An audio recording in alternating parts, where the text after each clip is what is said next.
12 unknowns at Mach 3. 2 minutes to impact.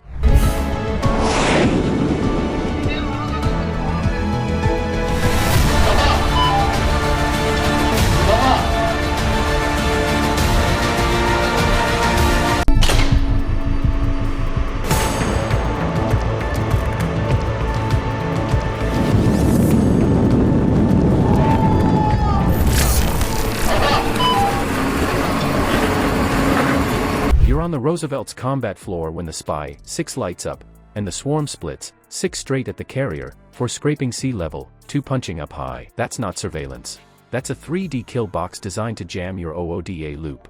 Stay with me. We'll break down why this geometry compresses Aegis timelines, which intercepts died first, and how a hypersonic decoy can drain missiles faster than a gunfight. And then it's going to scare you. China's Air Force says they may have figured out how to land a hypersonic drone. This reporting comes from the South China Morning Press. Take a look. This drone actually can fly 5 times faster than the speed of sound, but China's military reportedly is way ahead of the United States. Joining us now to talk more about the scary situation, Dr. Rebecca Grant. She studied these things for years while working for the United States Air Force and now joins us. Dr. Grant, thank you. What is hypersonic technology and why are the Chinese better at it than we are? South China Morning Times had a problem landing it safely on an airstrip. They now say that they're refiguring out the software and it may solve the problem. May not sound like much, but it just goes to show what China is testing and where their technology is at, which... If you care how carriers actually survive, this is the play-by-play you need. Before we move on, I'd like to ask you a small favor. If you appreciate this content, please take a second to like this video and subscribe to the channel. Over 98% of you watch the videos without subscribing. It costs you nothing, but it makes a huge difference to us. So, did you click the subscribe button? Great. Thank you so much. Now, back to the video.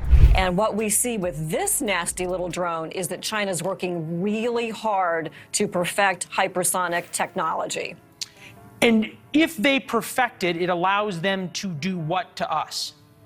Hypersonics is going really fast, so probably about 4,000 miles an hour. And I'm not ready to say China is better at it. We're a little bit ahead, but we're not far enough ahead.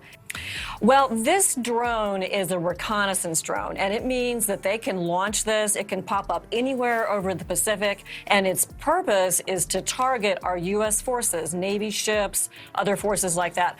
Why did 12 unknowns at Mach 3 make a carrier group act like it had seconds, not minutes? Because every cue said the clock was rigged. You're in the Roosevelt's Combat Direction Center. Spy 6 throws 12 returns that misbehave. They surge, stall, wink off the scope, then reappear with signatures that don't match standard missiles or aircraft. The room goes to short words and shorter breaths. They split fast. 6 nose on to the carrier in a ruler straight dash.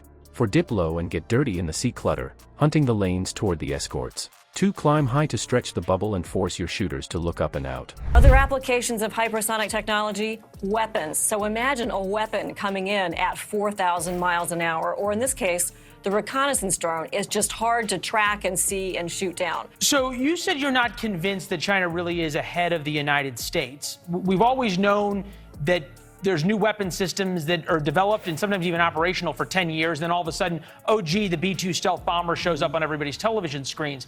Is there a chance that we have this? And so it can give them a real advantage and also compensate if they lose their space-based targeting capability. This is one nasty little drone. Aegis lives on a timeline. They just crushed it into a 2-minute chain. You don't have the luxury of perfect tracks.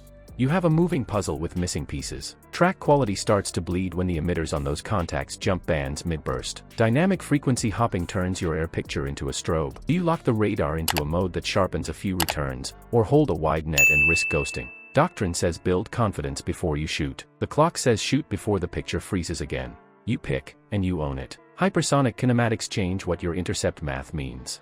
At Mach 3 to 4, a small lateral shift erases old lead points and kills legacy intercept profiles that expect smooth arcs. The no-escape zone shrinks because the target can steal energy in a heartbeat, then give it back with a vector change. Your missiles need to see, think, and bend faster than they were built to. Predictive becomes probable, and probable may be too soft at this speed. This particular report where they're bragging about improving their flight control software tells me that they still have some issues. We also think this is just a rocket-powered drone, so they have not solved the full problem of. Well, we are working very hard on hypersonic technology, investing $3 billion this year alone. But what we see with China is, yes, they've made a lot of progress. They are working very hard and testing. This doesn't fly like a surveillance run. Spies hold speed, pick lanes, and respect geometry that lets them live. These contacts surge, then go dark, then reappear 15 miles off the last paint with a new angle that says the airframe and the software were built to deny tracks. Think of a boxer who slips, taps your glove, and resets your stance before you swing again. The goal isn't pretty flying. It's forcing you to doubt your own display. 3 axes make you split your hand. Fighters answer the 6 that are burning straight in. Destroyers key up SM-2 and SM-6 for the high climbers. EW cells light off to strip the sea skimmers, while CIWS watches for any that leak through the last ring. Each choice bleeds attention and missiles. You start triage, not because you want to, but because geometry demands it. First intercept cycle kicks. F/A, 18FS call for predictive cues, but the jammers on deck find the hop pattern won't sit still. They throw techniques, get a hit, then lose the grip as the unknowns shift bands again. Escorts ripple a mixed volley, SM-6 for the high pair, SM-2 and ESSM for the middle and low. Some missiles chase heat that moves like it knows it's being hunted. Drones climb, jink, and trade speed for angles that pull interceptors wide. You see why the numbers mattered. The swarm wasn't trading punches. It was forcing you to spend. A couple of kills land, clean splash, debris in the high thin air, but you also record misses that should have scored, not because the hardware failed, but because the picture lagged half a second behind the threat. At this pace, a half second is a mile. Then the tell. The lead elements bleed speed near terminal. They front face your defenses and slow when they should press. Decoys. Their job is to soak your best shots, log your radar modes, and force your timing. Operators say it out loud, because clarity saves lives. This isn't recon. It's a saturation test. They are mapping your rhythms, your EW behavior, your willingness to hold fire or commit early. But then the scope grows teeth. A larger wave blooms at range as the first wave stalls. Endurance, not just accuracy, becomes the fight. The carrier group shifts to C2 discipline, tight comms, hard prioritization, conserve the long sticks, push the cheap shots where they fit. Now you fight the clock itself. And the next move hinges on who can stretch those 2 minutes into 3. The real weapon was the clock. The swarm turned a layered shield into a triage board by stealing minutes, then seconds, until every shot felt late. You saw it. Radar modes forced, missiles split, timelines cut thin. That's how a cheap airframe bends expensive defenses. What would you fire first in that 2-minute window? Fighters, SM-6, or EW? Comment your choice below. If you want the tactical mindset that wins these fights, subscribe. The next wave is always bigger. Train the timeline, or the timeline breaks you. The crews who rehearse time under stress keep steel afloat and sailors breathing when the sky gets crowded.